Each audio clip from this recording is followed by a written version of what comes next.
Guinée-Bissau, capitale d'un des pays les plus pauvres du monde. Principale ressource, la noix de cajou. Espérance de vie, moins de 50 ans. Un État à la dérive depuis la fin de la colonisation portugaise dans les années 70. Le Sénégal au nord, la Guinée-Conakry au sud et 350 km de côte. Oublié du monde, sauf des cartels colombiens de la cocaïne. En 2007, 630 kilos ont été saisis en Guinée-Bissau. Au total, depuis 5 ans, selon l'ONU, ce serait plus de 50 tonnes de cocaïne pure qui transiteraient chaque année par l'Afrique de l'Ouest. Afin de pouvoir livrer des tonnes de cocaïne en Europe, ils ont créé d'énormes zones de transit en Afrique de l'Ouest. Je suis devenue ministre au moment où la Guinée-Bissau a été prise d'assaut par les narcotrafiquants. En mars dernier, la Guinée-Bissau a été décapitée en l'espace de 24 heures. D'abord Tagmenawai, le chef des forces armées, mort enseveli dans son quartier général, soufflé par une bombe de 400 kg d'explosifs thaïlandais. Un mode opératoire inconnu dans ce pays. Non, ça c'est la première fois. C'est la première fois. Et quelques heures après la mort du chef d'état-major, c'est au tour du président de la République, João Bernardo Vieira, d'être abattu. Le président Nino Vieira, assassiné moins de 12 heures après son chef d'état-major. Derrière les sourires de façade, les deux hommes se détestaient depuis la guerre civile de 1998. À première vue, tout ne serait dû qu'à une vieille rivalité politique. À moins que ces meurtres soient liés au trafic de drogue qui gangrène le pays depuis 5 ans.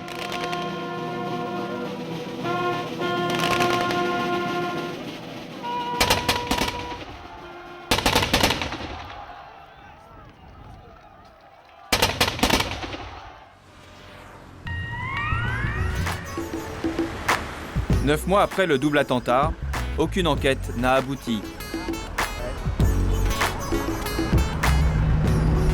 Antonio Ali est l'un des rares journalistes d'investigation du pays. Ce matin, il nous emmène voir la résidence où le chef de l'État a été assassiné. Antonio habite juste en face. Ça, c'est le premier tir. Le jour qu'ils ont venu le tuer, c'est ça le premier tir. Le bazooka. Et ta maison, c'est laquelle alors? C'est là, là. Hein? Ah oui, donc c'est juste en face, quoi. De son balcon, Antonio a tout vu. Les assaillants étaient des soldats, les officiers étaient installés sous ses fenêtres. Ils étaient persuadés que le président avait fait tuer leur chef. Ils ont parlé toute la nuit. Écoute, va ici, tirez là-bas, sortez. J'étais là. J'étais la première personne qui est entrée ici, qui fait des photos avec le président, le bras à part de le corps. Ils ont pris le cœur, ils ont emmené le corps et tout ça. Hein. Un massacre.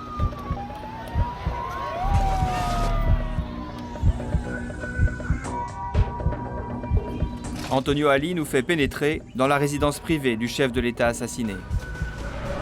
Sur les lieux du crime.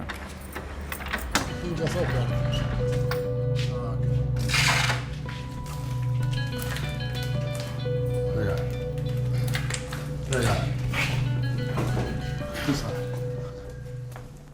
9 mois après, la résidence du président est dans l'état où les assassins l'ont laissé. Il était là à dormir, ils sont venus, ils ont cassé tout.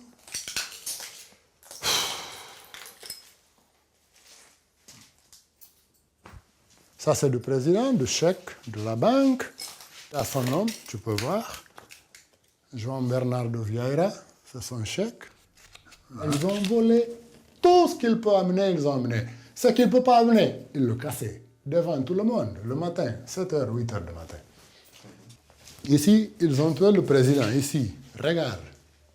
Pour tuer une personne qui n'était pas armée, qui n'est rien, tu le tues ici. Le président était, regarde qu'est-ce qu'ils ont fait, regarde, tout ça. La brutalité qui s'est passée ici, hein, tout ça. Regarde, ça c'est un boulet. Ça. C'est une balle, ça? Oui. Ça Ça, c'est Makarov. OK. Il y en a partout. Jusqu'à présent, personne n'a été interrogé ou interpellé dans cette affaire.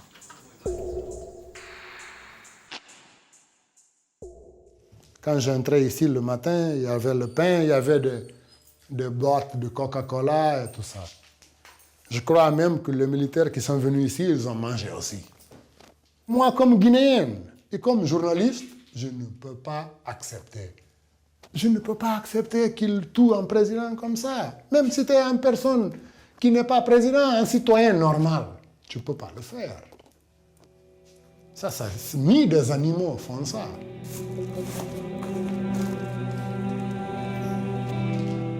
Et ce n'est pas tout. 3 mois après la mort du président Vieira et de son chef d'état-major, 2 fidèles du chef de l'État les ont rejoints au cimetière.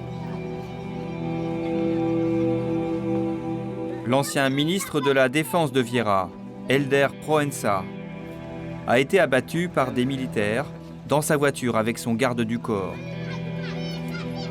Le même jour, le bras droit du président, Bassirou Dabo, a été tué chez lui par des militaires pendant son sommeil. La Guinée-Bissau est décapitée.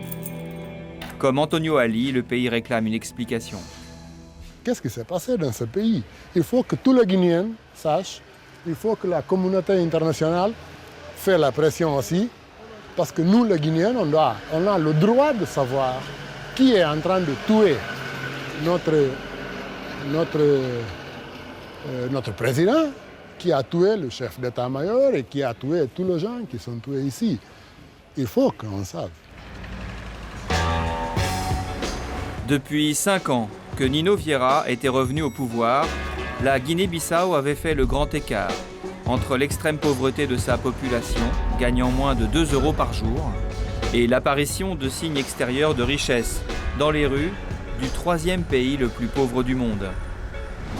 Une profusion de 4x4 et de villas, sans rapport avec le pouvoir d'achat local. Allen est journaliste. Il nous emmène dans les faubourgs de Bissau, là où les villas poussent comme des champignons depuis ces dernières années.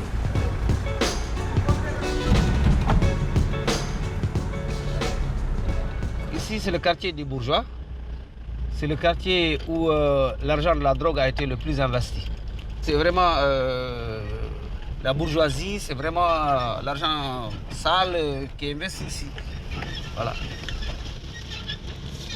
Si un ministre construit une maison comme ça, on est en droit de se poser la question. Nous savons combien gagne un ministre ici. Tu ne peux pas construire une villa qui te coûte 100 000 € alors que tu gagnes 650 à 700 € par mois. C'est pas possible.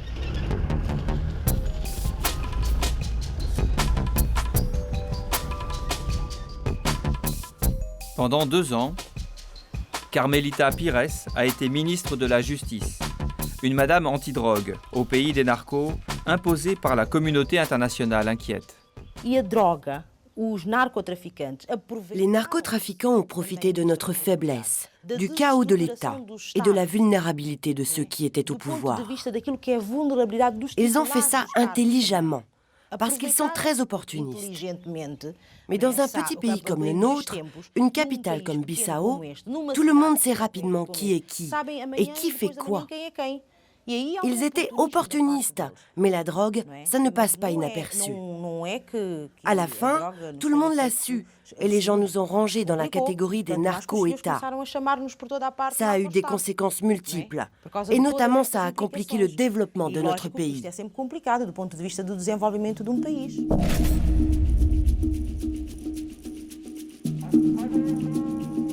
De fait, à la nuit tombée, ambiance Far West dans les rues de la capitale. Pas d'éclairage public ici. La lumière, ce sont les phares des voitures et les groupes électrogènes des restaurants, des bars et des boîtes de nuit. Nous partons en quête de quelques kilos de cocaïne à rapporter en Europe. Rendez-vous dans une discothèque avec un revendeur qui nous a été recommandé.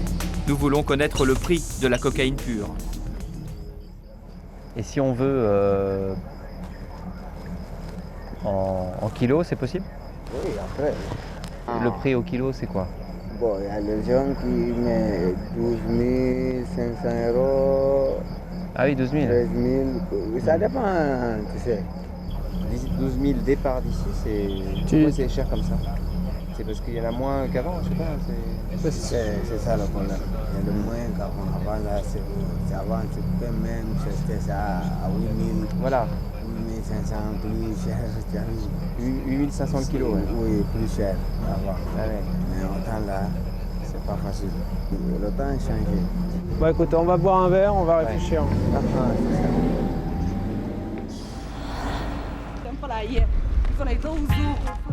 Avec seulement 60 hommes pour un pays grand comme 2 régions françaises, la brigade des stupes n'a aucun moyen d'endiguer la vague blanche. Pourtant, grâce à l'aide de la communauté internationale et au courage de ceux qui refusent l'argent des narcos, la police judiciaire a obtenu quelques résultats. Lucinda Barbosa dirige la PJ depuis 2 ans.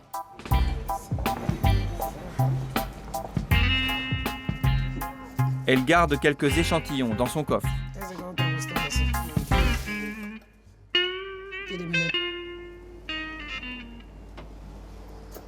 Qu'est-ce qu'il y a dans ce coffre? Qu'est-ce qu'il y a? Droga. Prepara pour amener.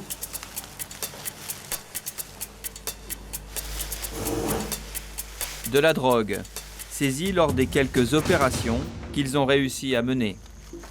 Sur la table, 8 kilos de cocaïne pure. Plus de 100 000 euros ici, 10 fois plus, une fois revendu en France.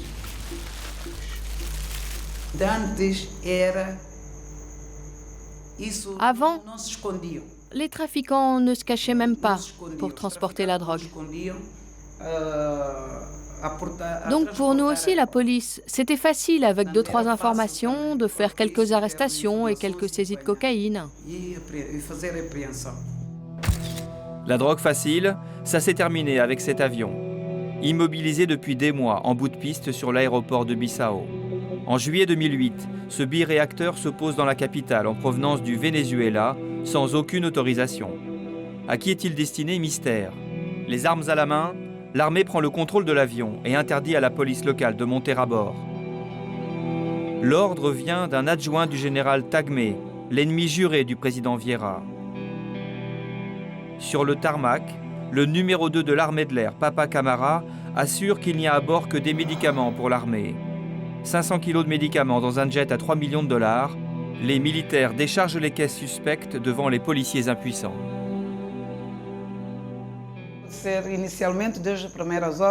Depuis le début, pour nous, la police, c'était sûr qu'il y avait de la drogue. Parce que les paquets, l'emballage, les sacs étaient exactement les mêmes que ceux que nous avions saisis lors d'opérations précédentes. Tous les indices nous disaient que c'était de la drogue. Et ce n'est qu'après que les militaires ont dit que c'était des médicaments pour l'armée. Après 2 semaines de bras de fer, l'armée cède. Sous la pression internationale, les policiers locaux peuvent monter à bord, assistés de 2 agents fédéraux américains et d'officiers portugais. Plus de traces de cocaïne. Mais une découverte. Les pilotes sont des Vénézuéliens, de vieilles connaissances des agents fédéraux américains. Notamment, cet homme, Carmelo Vázquez Guerra, recherché par Interpol pour trafic de drogue. À Paris, nous avons rendez-vous avec les agents fédéraux américains qui étaient sur le tarmac ce jour-là. Les hommes de la DEA, l'administration américaine qui traque les cartels de la drogue à travers le monde. Nous, ce qui nous intéressait, c'était le pilote qui avait été arrêté. Nous avons déterminé que ce pilote était un fugitif recherché au Mexique. Et pas n'importe lequel. Il était recherché pour une saisie de drogue de plusieurs tonnes au Mexique en 2006.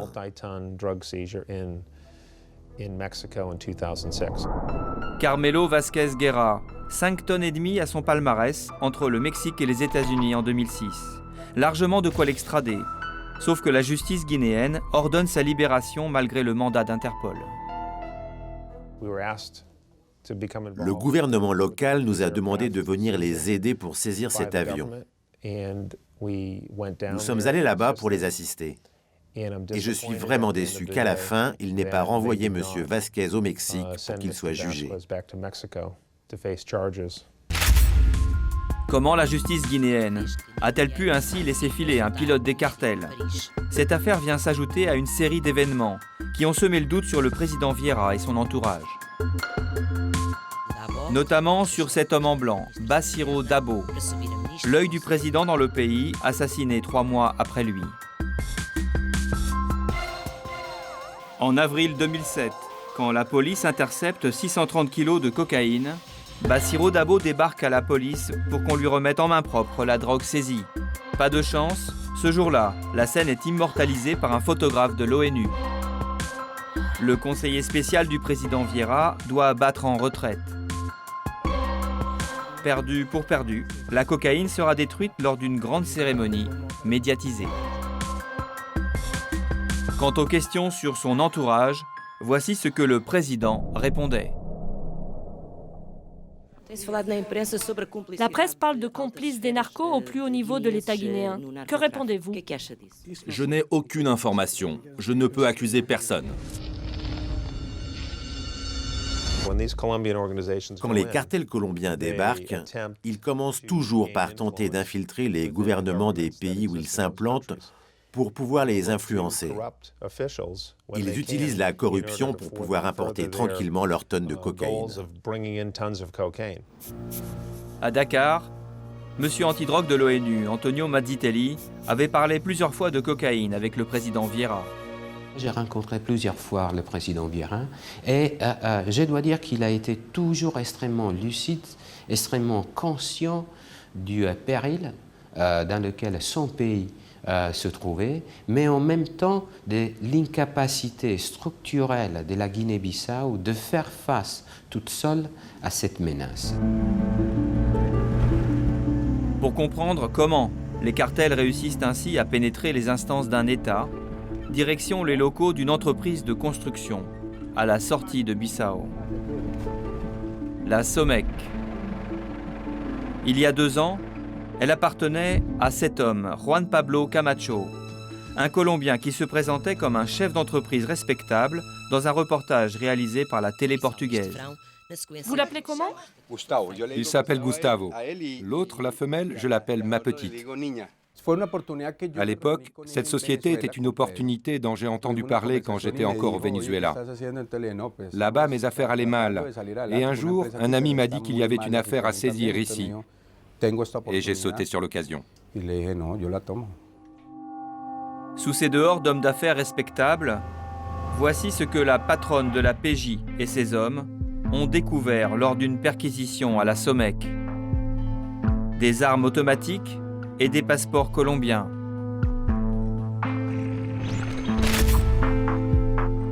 Des Colombiens en Guinée-Bissau armés jusqu'aux dents avec des liasses de 500 € et des explosifs. Et surtout, un organigramme troublant que la police n'a jamais présenté à la presse et que nous nous sommes procurés. Un véritable plan de bataille pour pénétrer en Guinée-Bissau, en espagnol. En haut, le fonctionnement des institutions du Parlement et de la présidence. En dessous, l'historique du pays depuis l'indépendance. Et surtout, en bas à droite, en rouge, un organigramme. 7 personnalités bien précises. Le président Vieira, son chef d'état-major Tagmenaway, mais aussi Bassirou Dabo, le bras droit de Vieira, et Elder Proença, l'ancien ministre de la Défense, tous les 4 assassinés en l'espace de 3 mois en 2009. Ce tableau illustre assez bien la stratégie des narcotrafiquants. C'est un plan de bataille pour infiltrer le monde politique, la société. Bref, c'est un programme très concret pour pouvoir pénétrer au cœur même des institutions du pays. Si les cartels colombiens ont choisi la Guinée-Bissau, c'est surtout pour les îles Bijagos. Un archipel de 88 îles de toute taille, pour la plupart désertes. Idéal pour des livraisons discrètes en provenance d'Amérique latine. 4000 km à vol d'oiseau à travers l'Atlantique. Par bateau ou en bimoteur, équipé de réservoirs supplémentaires. capables de se poser sur des pistes de fortune, souvent d'anciennes pistes de l'armée coloniale portugaise, au milieu de nulle part. Aujourd'hui, nous partons à la recherche du Colombien qui, pendant 2 ans, a géré le trafic sur l'île principale des Bijagos. Le Colombien a été le voisin des habitants de ce village.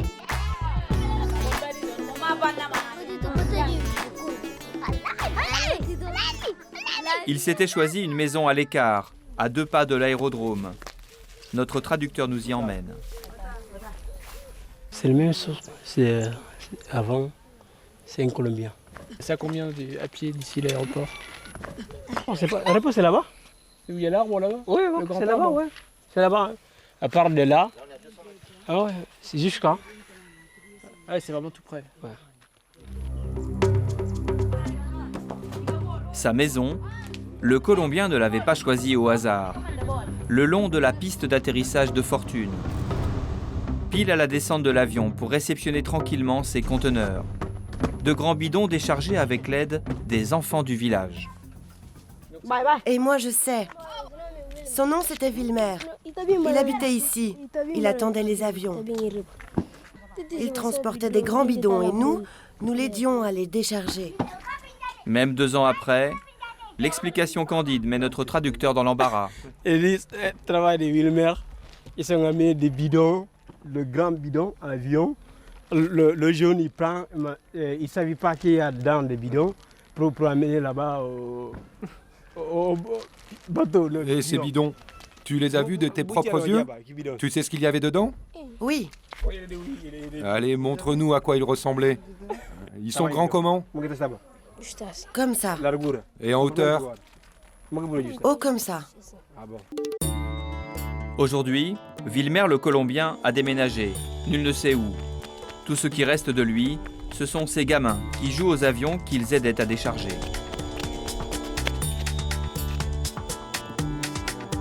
Sur la même île, les policiers de l'archipel avouent leur impuissance face au trafic. C'est les gamins, quoi. Et donc là, ici, vous êtes combien?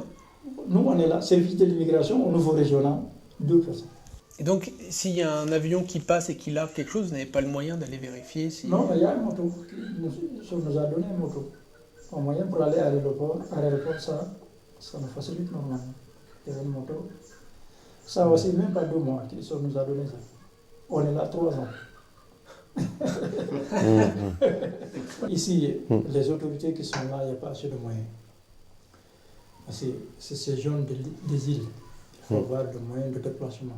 Bah, il faut un bateau, de l'essence. Les îles, le côte. Vous avez un bateau? Voilà, ouais. On n'a pas de bateau. Vous n'avez pas de bateau? C'est ce qu'il vous faut. Il vous faudrait des bateaux. Normalement. C'est grave. Moi, j'ai entendu la ministre de la Justice de la Guinée-Bissau qui me disait que les trafiquants étaient en train d'acheter les îles petit à petit. Donc, en même temps, le même ministre, il m'avait demandé pourquoi la communauté internationale n'achète pas eux-mêmes des îles et implante une base militaire. Cela, ça sera une sauvegarde pour la stabilité du pays et une mesure contre les trafiquants de drogue. Un aveu d'impuissance.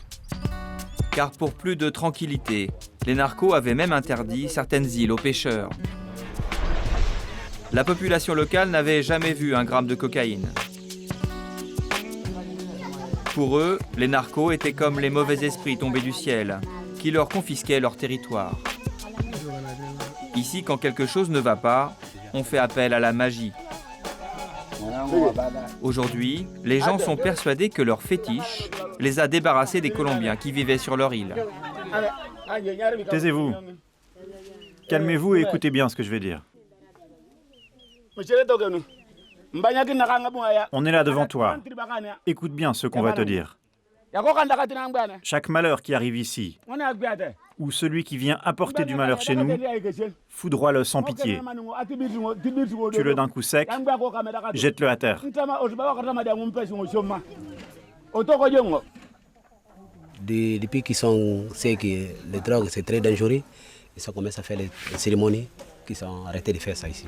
Ah, d'accord, donc ils pensent que ça a fonctionné. Oui, c'est ça. Donc les fétiches sont très puissants ici. Oui, c'est ça.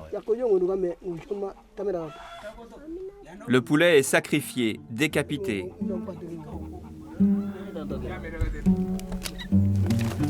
Selon la tradition, seule une mort rapide est un bon présage. Sinon, ce sera le mauvais œil.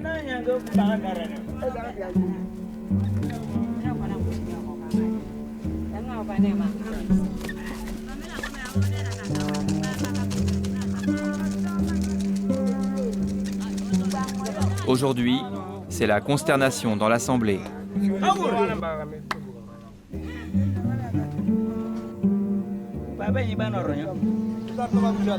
Boubak, chef-lieu de l'archipel. Ici, en 2005, la police a démantelé une usine de poissons qui servait de couverture à un cartel. Nous partons à la rencontre de complices locaux qui participaient aux livraisons. Pour eux, tout a changé avec la mort du président Vieira, que la rumeur publique associe au trafic. Et ça, tu l'as vu? T'as vu les personnes qui déchargeaient? Oui, parce que moi, j'ai même ami qui m'a mis là. C'est pas ici, il est continu. Pas pédale, c'est gardé. Et tout là, on va remonter du cocaïne. Avant que le président n'est pas mort.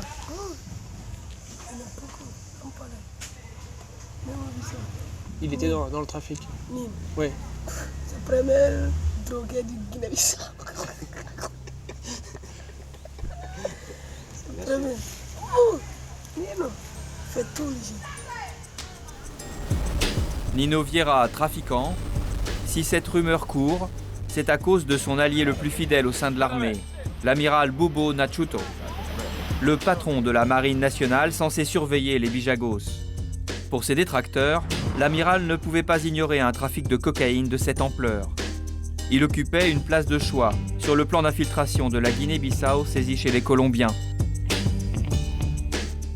À cause de ses soupçons, l'allié de Vieira au sein de l'armée est aujourd'hui interdit de séjour en Europe. L'amiral est parti se réfugier à l'étranger.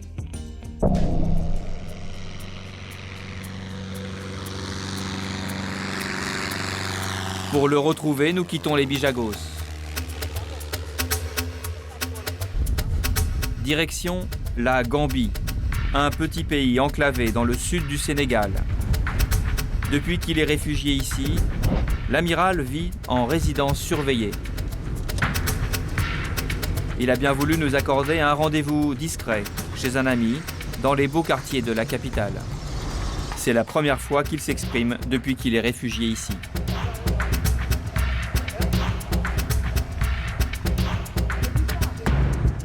Donc à partir de là, on arrête de filmer ça.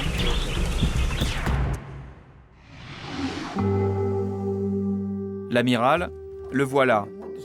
Aujourd'hui, il a tombé l'uniforme. Un dernier coup d'œil inquiet à la fenêtre avant l'entretien. L'amiral refuse sa réputation de complice des cartels.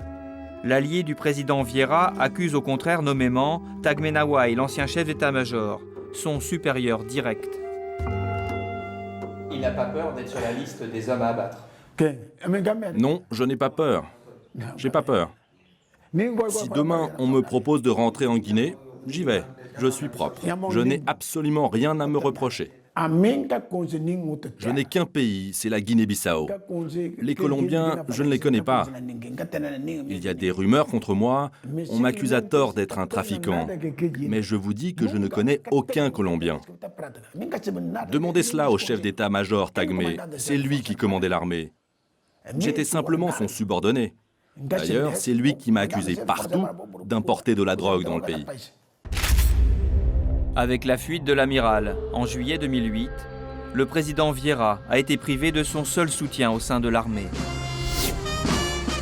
Le chef de l'État s'est alors retrouvé seul face aux militaires, jusqu'à sa mort 8 mois plus tard.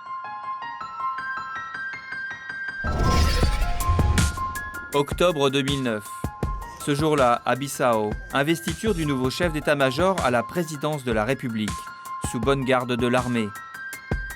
Entre les militaires et le nouveau président, les relations sont apparemment au beau fixe.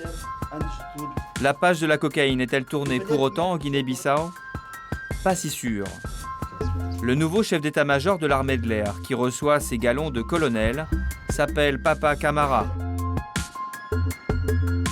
C'est lui qui a organisé le déchargement du jet des trafiquants vénézuéliens en juillet 2008. Et dans ce petit pays, tout le monde le sait, à commencer par le nouveau président. Nous avions demandé une interview aux militaires sur le trafic de cocaïne dans le pays. Maintenant l'État c'est bon, être entre bonnes mains. Monsieur le Président Matane, je ne peux pas. Vous pouvez pas nous parler? Je ne peux pas. C'est un grand jour pour le pays et pour l'armée. Pourquoi c'est un grand jour? Mais je n'ai pas le temps. Rien à faire, la cocaïne reste un tabou en Guinée-Bissau.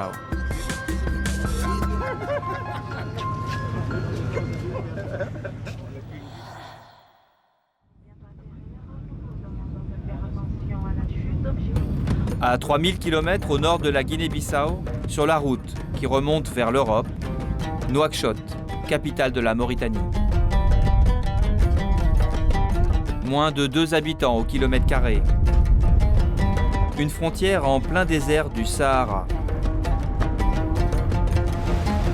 Et 700 km de côte face à l'Amérique du Sud.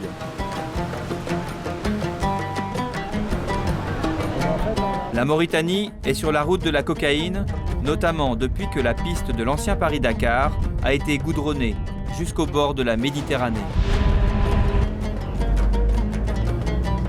La Mauritanie vit au rythme des coups d'État militaires depuis son indépendance en 1960. Mais elle peut compter sur le soutien de l'ancienne puissance coloniale, la France. Derrière ces murs, une ville dans la ville, l'ambassade de France.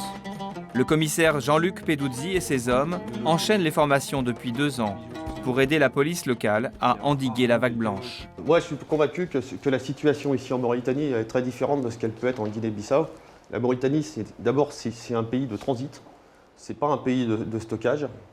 Les Mauritaniens qui sont impliqués dans les trafics, en fait, font ce qu'ils savent faire traditionnellement, c'est-à-dire du commerce.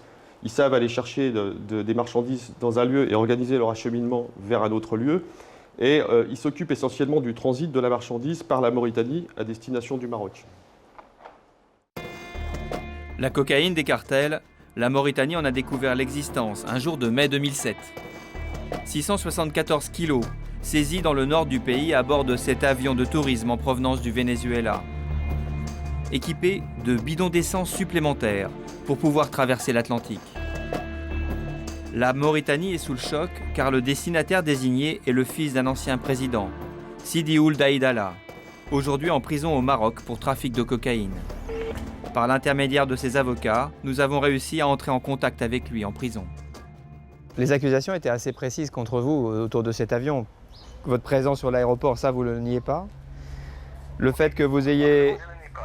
Ok, mais vous savez qu'un aéroport, un avion qui va débarquer à un aéroport, moi, supposons que je suis le propriétaire de cet avion. Si vous êtes d'accord avec moi, un avion ne peut pas atterrir sans l'autorisation ni de la police ni des gens de la sécurité. Les vrais criminels ne sont pas eux qui sont en prison. Vous voulez dire que... Est-ce que vous avez vu le scénario qu'ils ont mis sur moi que j'ai amené un avion, j'ai déposé sur un aéroport international et tout ça, je suis devenu le Superman. Moi j'ai des documents qui prouvent que le directeur de la sécurité, lui qui a donné des ordres aux autorités de Nouadhibou d'ouvrir l'aéroport pour cet avion. Du fond de sa prison marocaine, le fils de l'ancien président voudrait impliquer l'establishment mauritanien. Après de longues tractations, rendez-vous avec un intermédiaire du trafic de cocaïne en Afrique de l'Ouest. Il connaît les acteurs et l'évolution du marché. Je suis dedans. J'ai été intermédiaire sur pas mal d'affaires.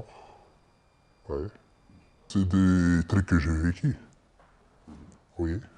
En 2007, moi personnellement, je l'ai touché à 11 500, 100 €. Maintenant, on ne peut pas les toucher à moins que 16 500.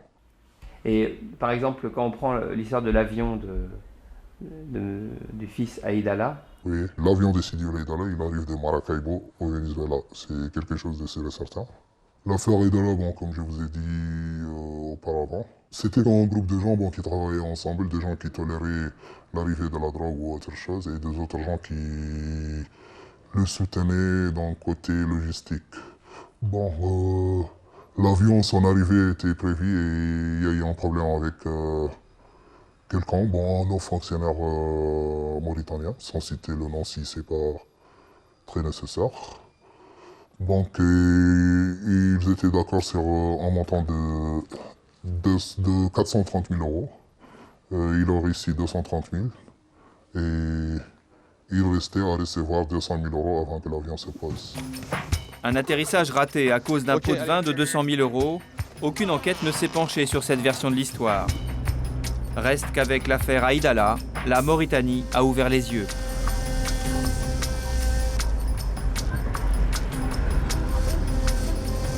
La Mauritanie a été confrontée brutalement au trafic. C'est quelque chose qu'ils ne connaissaient pas ici. Enfin, en tout cas, au trafic de quantité importante de drogue. Et c'est une priorité gouvernementale parce que le trafic, ça génère des profits importants et ça peut être une source de déstabilisation, en tout cas de création de nouveaux pouvoirs, entre guillemets. Parce que l'argent, ça permet beaucoup de choses. Ça permet du clientélisme, ça permet de générer de la corruption, etc. Et de l'argent dans les rues de Nouakchott, il y en a. Côtoyant une grande misère. Quelques mines de fer, un peu de pétrole, la principale ressource du pays, ce sont les exportations de poissons. Ici, le PIB par habitant ne dépasse pas les 5 euros par jour. Les épaves de l'Occident sont usées jusqu'à la corde. Rien de plus facile pour les trafiquants que de se fondre dans ce grand flot commercial, dernière escale entre l'Afrique de l'Ouest et l'Europe. Depuis 2 ans, la France envoie des policiers d'élite former les Mauritaniens aux interventions musclées. Quand vous lui donnez une sommation de se mettre contre le mur, c'est tout de suite. Je vous l'ai dit hier, si jamais il n'obtempère pas tout de suite, on n'est pas dans le cadre d'un contrôle classique. Là, c'est un trafiquant potentiellement dangereux, probablement dangereux, donc il faut intervenir tout de suite, comme je vous l'ai dit. Paris tente de faire comprendre à ces anciennes colonies d'Afrique de l'Ouest que faire tomber les réseaux est aussi dans leur intérêt. Vous savez, la drogue est devenue responsabilité globale. Et un seul pays ne peut pas prétendre lutter à lui tout seul contre la drogue. Le phénomène de la drogue est si important qu'il va falloir combiner les efforts, surtout entre les États. Quand vous voyez ce qui s'est passé en Guinée-Bissau, l'assassinat du président, du chef d'état-major... Ça nous inquiète beaucoup parce que nous savons que tout ce problème-là, c'est vrai qu'on... On dit que c'est un problème politique, mais de fond, c'est un problème de la drogue, c'est un règlement de compte. C'est entre les narcotrafiquants. Donc, nous ne sommes pas encore arrivés à ce stade-là, mais c'est sûr certain quand même que d'un jour à l'autre, il faut s'attendre à toi si les dispositions ne sont pas prises à temps. Difficile d'évaluer les quantités qui transitent par la Mauritanie, mais les policiers ont déjà réalisé des affaires spectaculaires, notamment 762 kilos dans un minibus en août 2007. Le minibus, là, où est-ce que vous l'avez arrêté? On l'a arrêté juste derrière le mur du palais de Congrès. Là, on a ouvert les sacs, déballé le tout là, il s'est avéré que c'était de la cocaïne. On a compté les kilos qui faisaient 762 kilos. Ouais. Ça impressionne, ça? C'est pas de la petite... Il y a du potentiel, hein. Vous avez eu une prime pour ça ou pas? Non. C'est là où le bas blesse d'ailleurs. Pas de prime. Parce que vraiment, il n'y a aucune motivation. 762 kilos de cocaïne dans un minibus errant dans Nouakchott à la tombée de la nuit. L'équivalent de 14 millions d'euros. Les policiers ont eu de la chance, les trafiquants étaient en train de transférer la drogue d'un endroit à l'autre. Cette drogue, ce n'était pas celle d'un Colombien. D'après la justice mauritanienne, c'était celle d'un Français de banlieue parisienne, actuellement en instance de procès à Nouakchott. Walter Amégan, 37 ans. Il est accusé de trafic international de cocaïne entre l'Afrique de l'Ouest et l'Europe. 13 membres du réseau ont été interpellés, parmi lesquels un commissaire de police. Pas n'importe lequel. Le commissaire Oultaya était le correspondant d'Interpol en Mauritanie. En 2007, toute l'équipe a fini en prison, sauf Walter Amégan, qui réussit à s'enfuir. Malgré un mandat d'arrêt international, Walter Amégan est repéré en Mauritanie 1 an plus tard. Tranquillement assis, ici, au café du Centre culturel français, de Nouakchott. Il a été repéré ici en septembre 2008 par deux policiers de l'Office des stupes français qui venaient en formation pour l'Office des stupes mauritanien. Il était là, à peu près où on se trouve nous, en train de boire un café, avec ses téléphones portables sur la table. Et les collègues des stupes qui sont arrivés là, ils l'ont tout de suite repéré, ils l'ont reconnu. Et lui, qui ne les connaissait pas, il les a tout de suite flairés. Walter Amégan quitte le centre culturel et monte dans une voiture aux plaques jaunes, la couleur des véhicules de l'administration. On a vu la plaque de trop loin, c'était IF, c'est les plaques jaunes, IF, et puis je ne sais pas justement quels étaient les chiffres derrière. Bon, ça veut dire qu'il connaît un mec qui travaille dans l'administration. Bon, il était basé ici dans des appartements appartenant à un colonel de la Mauritanie. C'était le directeur colonel de la gendarmerie, c'était le directeur des douanes. Bon, bien que douane et drogue, ça peut aller ensemble, mais rien ne prouve que Walter avait une relation concernant la drogue avec le colonel propriétaire des appartements. La piste d'un haut gradé de l'armée n'a jamais été suivie dans cette affaire. La cavale du Français s'est terminée en décembre 2008 au Sénégal, à Sali-la-Somone, sur la Petite Côte. C'est là qu'il avait installé sa base arrière. Il était dans l'immobilier, il était persuadé que les policiers mauritaniens ne viendraient jamais le chercher ici. Il avait raison, ce sont les Français qui sont venus, en compagnie de gendarmes sénégalais. Les commerçantes du quartier s'en souviennent encore. J'ai entendu du bruit, des cris et tout ça, mais je suis sortie, je regardais. Au début, je n'avais pas compris parce que je n'avais pas vu la carte des policiers. Donc je croyais que c'était un hold-up ou un truc comme ça, des bandits ou avec leurs armes. Donc, ils avaient les armes à la main? Voilà, ils avaient les armes à la main. D'un coup, il y a le monsieur qui est arrivé, ils l'ont arrêté, ils l'ont mis par terre. Des policiers français qui interviennent à main armée en Afrique de l'Ouest. Désormais, face au trafic de cocaïne, la coopération s'entend au sens large dans cette région du monde. Aujourd'hui, Walter Amégan attend son procès derrière ses murs. La prison de haute sécurité de Nouakchott, réservée habituellement aux islamistes. Les avocats du Français ont décliné toutes nos demandes d'interview. L'espoir peut-être de négocier sa libération avant son procès dans quelques mois, c'est sans compter avec la volonté des autorités mauritaniennes de faire du procès du Français un exemple de leur lutte contre la cocaïne.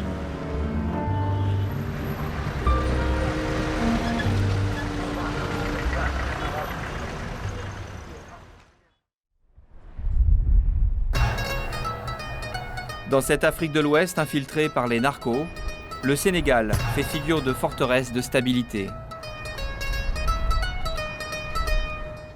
À 80 km au sud de Dakar, ces images de carte postale, c'est Sali, une destination balnéaire sur la Petite Côte, la Riviera du Sénégal, très prisée des touristes français et européens.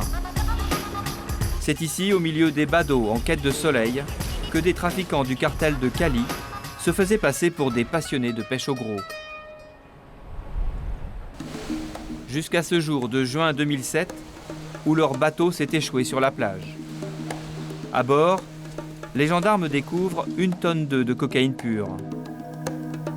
Une cinquantaine de sacs de 24 kilos chacun. Perte sèche pour le cartel colombien, 36 millions d'euros. 4 jours plus tard, perquisition dans la villa des trafiquants, idéalement située sur la plage de Nianing, première étape vers l'Europe de la cocaïne remontée de Guinée-Bissau. Sans doute la saisie la plus spectaculaire de ces dernières années, car pour la première fois, ceux qui déstabilisent la région ont un visage.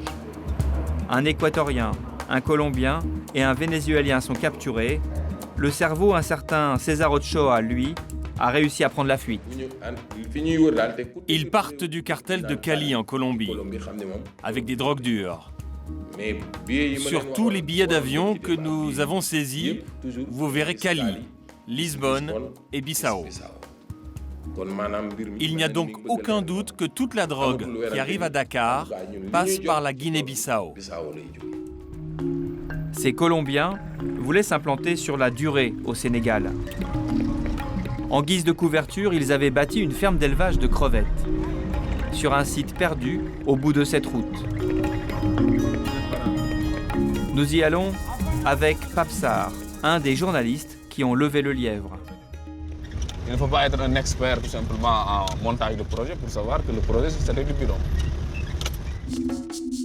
Pourtant, à première vue, la crevetterie des Colombiens était bien réelle.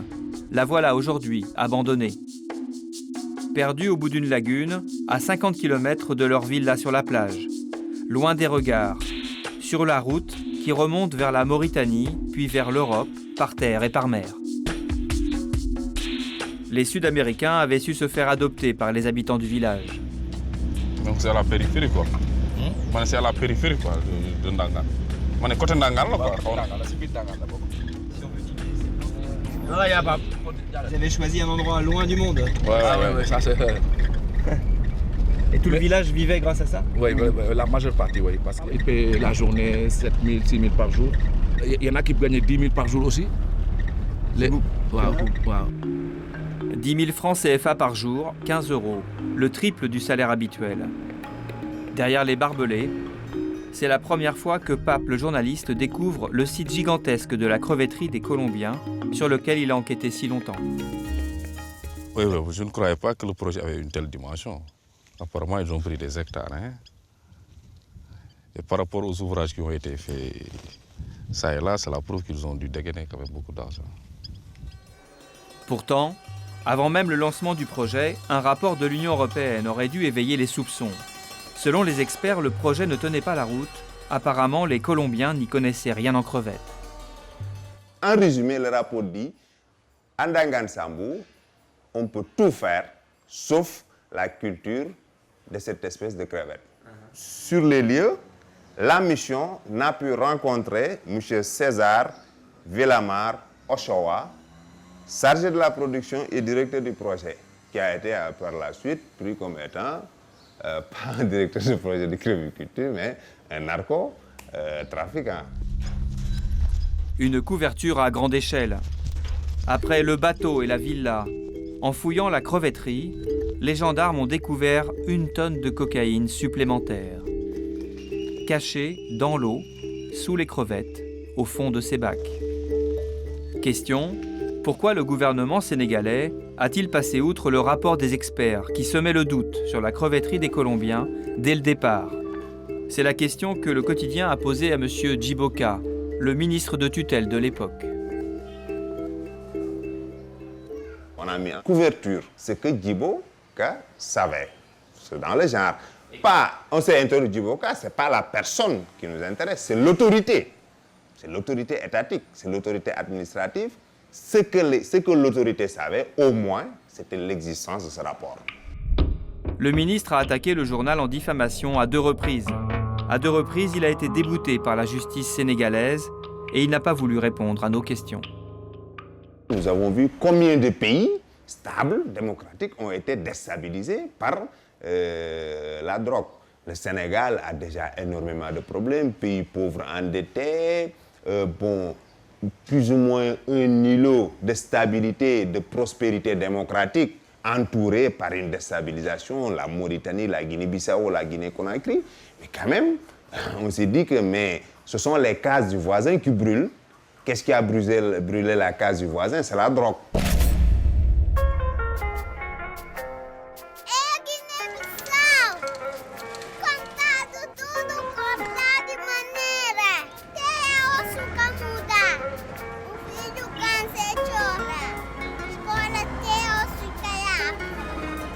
Déjà fragilisée par la famine, la sécheresse et le sida, l'Afrique de l'Ouest est aujourd'hui déstabilisée par l'argent des cartels.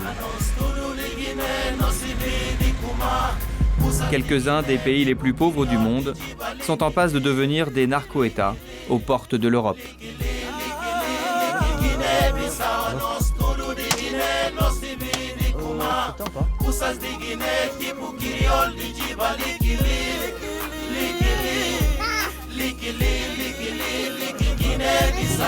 Guinée-Conakry, Sina, Segurança para tudo, sangues que o mal se basta. Sangues de bons quadros, sangues de inocentes como um rio sim, se matíssimo já. Sangues de prenhada com você tá de vida. Vai ver 50 mil, hospital, boas camas na cobrado. Juntas na bandidos, milhões, crime que tá falado. Aborto clandestino para todo lado. Quilis com na matado, outros na assassinado.